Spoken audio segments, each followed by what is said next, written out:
Hey everybody, welcome to TIW Podcast. I'm Eric, and today I watched WWE Monday Night Raw, episode 1405.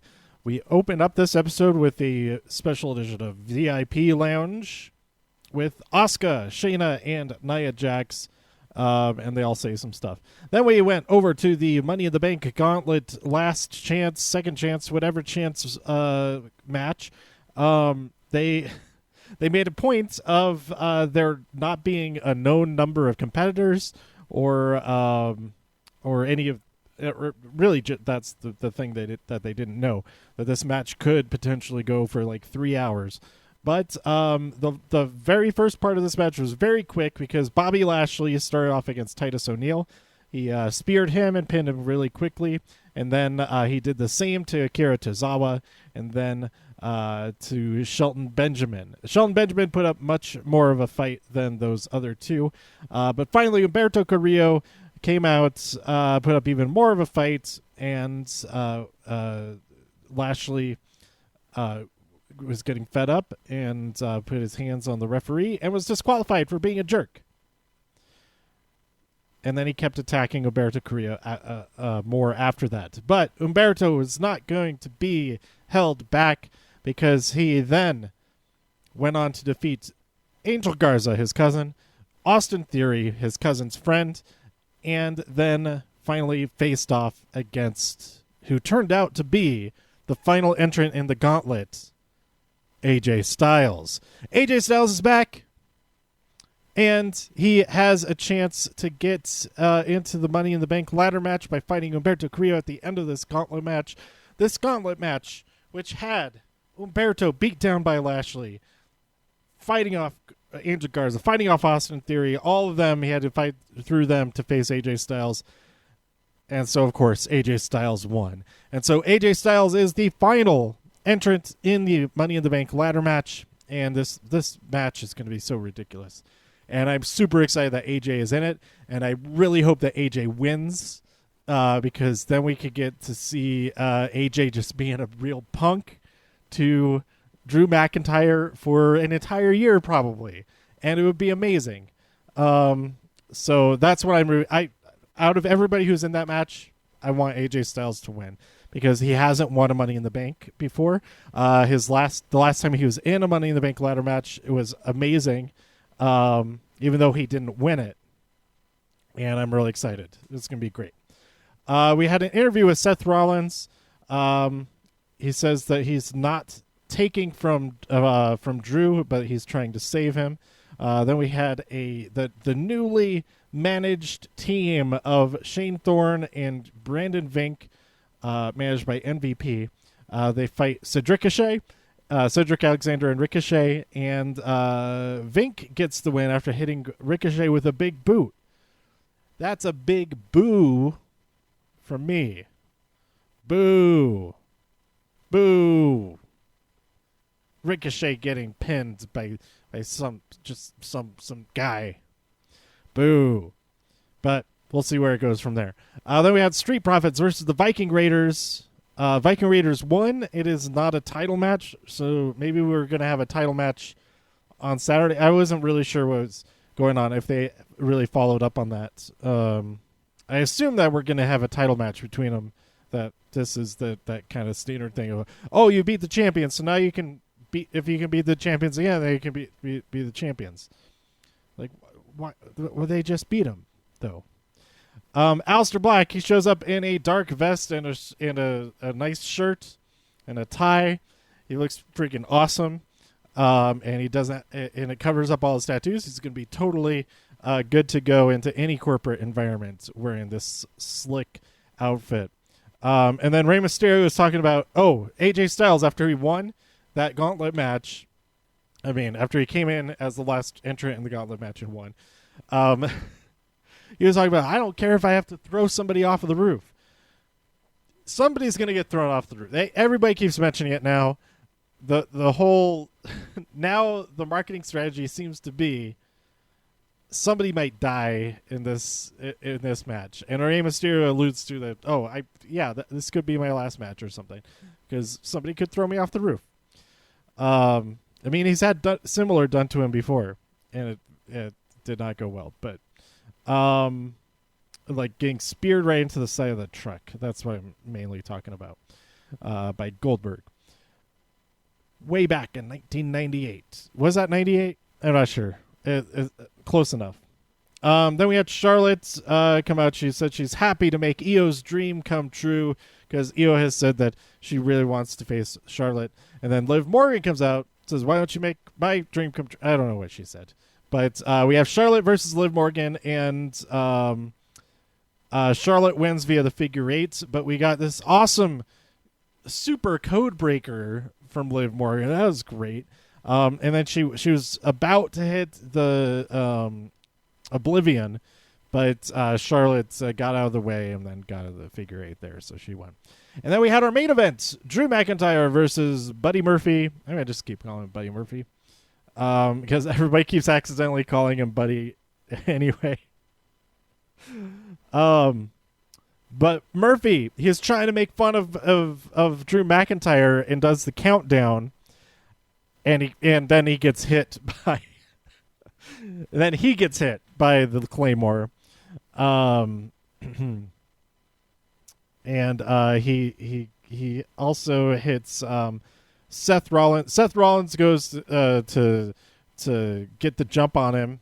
He like sneaks back in the ring and attacks him, and then when he was about to hit the curb stomp, Drew McIntyre gets out of it and hits Seth with the Glasgow Kiss instead. This match is going to be real good.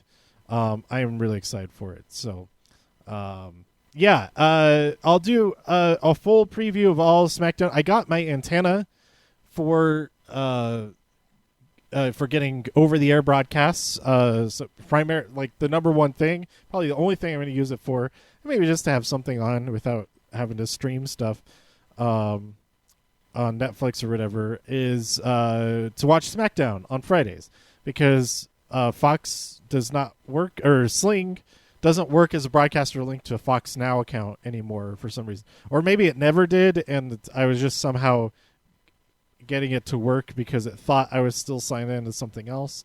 Because my TV provider was for my phone, for all my iOS stuff, was set as AT&T TV Now or whatever it's called. And whenever I have an issue with it, it would say, sign into your account, but it would only give me the option to sign in for that. And I finally realized, I have to go into my phone settings, into system settings, and change my TV provider there. And then that proliferates to other stuff. But anyway, my point is, what's my point? I don't know. But, I have this antenna, so I'll be able to watch SmackDown on Friday night, even though it's on an hour delay. So I'll do my whole preview, predictions, all of that for Money in the Bank in that episode. So that does it for right now. For the wrestling, real quick, I want to mention I finally watched Tiger King. It's fine. Episode 8 was the best episode, I thought, but it also requires to have seen all the others to know what they're talking about. But it's like interviews with a bunch of the people having lived in the world now where people know who they are, etc. So yeah, that was interesting. Joel McHale is really funny, and he asked a lot of funny questions, but also some serious questions. And I thought his responses and all of that were really interesting, and the response from the people he talked to was really interesting. The other thing was there's some other stuff that I watched. I started watching Brews Brothers. That's BREWS. And that show's really funny, and I got a really strong The League vibe from it. As it turns out, one of the executive producers was an executive producer on The League, and also Curb Your Enthusiasm and some other stuff. And Seinfeld way back in the day. And he's the one who was it? Festivus, the Festivus poll. That it's from him. That was his family. That idea is from. But I didn't write down the guy's name. I forget what his name is. But look up Festivus poll guy. Don't look up Festivus poll guy. That probably won't get what you want to find out from what I just said. Also, Jerry Seinfeld has a new special. Speaking of Seinfeld, and it's very funny. It's I was fortunate enough to see Seinfeld in person. It was in gigantic theater, so it wasn't like I was like second row or anything. I was like pretty far back. It was still, but I'm really glad that I went because, like, who knows if I'll get a chance to see any comedians ever again now. But it was mostly the same material that I saw in person, but it's still really funny. And lots of twists. Some of it's kind of like oh, we want to get out. We want to get somewhere else. Like that whole bit, which I think is from the first episode, like at least the first season of the show. He did it on that, but it's like has a modern twist to it, which makes it. I mean, the original bit is still really funny, but now updated, it's also really funny. But yeah, I really recommend checking that out. It's called 23 Hours to Kill, which I don't think he references that in the, like, I don't think he specifically references that in the special. Maybe I totally missed it, but he does talk about how like he has nothing else to do. That's why he's there, and that's why he's out. Just like everybody else, just find something else to do. But anyway, yeah, go check that out. It's great, and I think that's all I want to talk about right now. So stay tuned. I'm recording this on Wednesday, just a couple hours before NXT. So sometime tomorrow, or Friday morning or Friday afternoon, I'll do my NXT episode and NXT UK. So stay tuned for all of that. Let me know what you thought about this week's Raw. What are you excited for at Money in the Bank? Who do you want to win the Money in the Bank ladder matches? Who do you want to win all of the championship matches? That was another thing. They updated the graphic. They took Charlotte off of the Money in the Bank poster. And now it's just Drew and Braun Strowman and Bayley on there. And those are the three singles champions who are going to be defending their championships in the on this pay-per-view. So that makes sense. So I thought, well, maybe Charlotte being on there was a mistake. Probably most likely it was a mistake. Or they may have originally planned on having the Io Shirai versus Charlotte match on the pay-per-view, but then decided to put it on NXT television instead. So I think those are the two possibilities, and it could be any number of possibilities for it to have been a mistake. Like they said, oh, put a champion on there, and the person making the graphic was like, oh, Charlotte's champion, I'll put her on there. Instead of being like, oh, put specifically this person on the thing. Which, if they had originally put Becky on there, but then didn't have her on the show, I think more people would be upset than in this instance. But not that any of it was meditated, pre or post meditated at all. Anyway, that's it. Let me know what you thought by tweeting me at TIW Podcast. Go to TIWpodcast.com for more reviews. If you enjoyed this episode or anything else on the site, please share some links with your friends. Subscribe on iTunes, Spotify, Stitcher, YouTube, wherever you like to listen. Stay safe, healthy, and happy out there in all the infinite multiverses. And I'll see you next time here on TIW Podcasts. Bye.